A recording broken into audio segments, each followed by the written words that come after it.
Hi, I'm Danny, And I'm Bud. and we're building an ADU.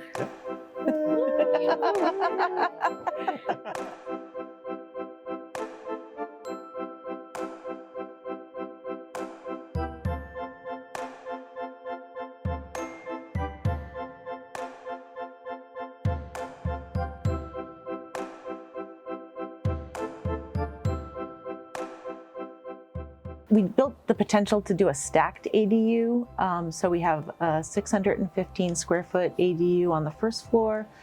The second story is about 650 square feet, and it's technically considered a PDU. It's additional square footage for the main house. There's not actually a kitchen right now, and that's because of when we actually did the permitting process, we weren't allowed to have a second ADU on the property at the time, but that could change in the future. We moved my mom here from Florida back in 2019. She's going to move in as soon as we can get occupancy from the city. So she'll be living on the first floor.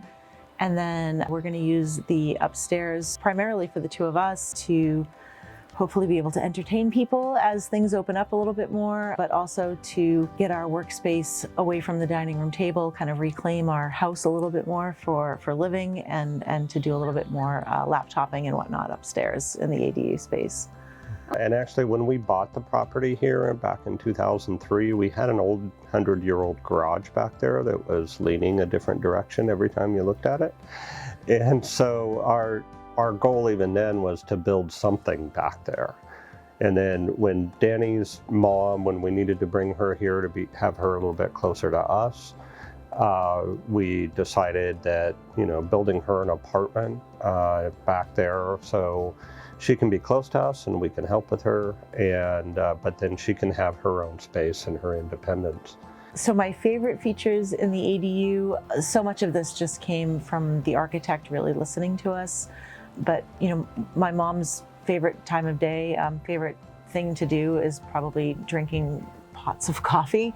So I really wanted her to have a space for that. And I feel like in a lot of ADUs that we tour, kind of the eating space, the dining space is so often an afterthought, or it's just a place where you kind of slam a table in and hope that it's enough room. Whereas our architect really kind of created a nook where we can literally put a table and a couple of chairs. That nook is surrounded on three sides by windows, and so there is light in that little section of her space at all times of the day, which I just think is lovely. Plus she has a view of the yard, she can see the dogs, she can see the birds, she can see people that are walking by the street. I mean, she can just see everything that's going on while sitting at her table, and I think that's a lovely idea. We had to get her buy-in for all of this in the beginning. She sold her house in Florida to help fund a significant portion of this, and so it was important to us that she be on board for all of it.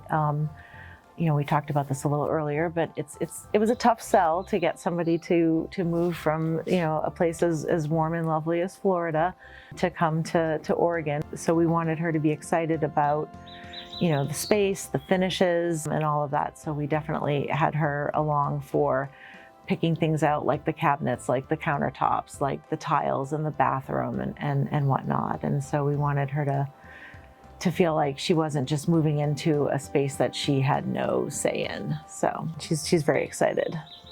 My mom really wanted painted cabinets, and I was very concerned about the paint, the wear and tear on paint over time, because my mom likes to keep her nails on the longer side, and she has incredibly strong nails. She always has. So our friend had recommended this product called Phoenix with an F. And it is some sort of a technology that was born out of the automobile industry, where these cabinets are wrapped in this material that is a self-healing, like nanotech.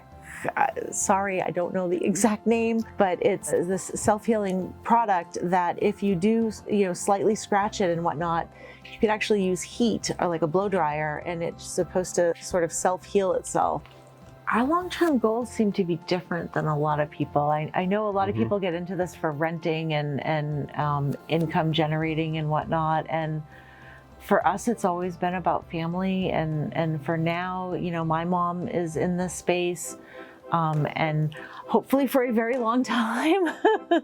But our hope is to be able to continue that tradition as time goes on, that we will always have a space for family to come to, when they need it. Yeah, I think that sums it up really good. It's kind of our main long-term goal is how we can help support family.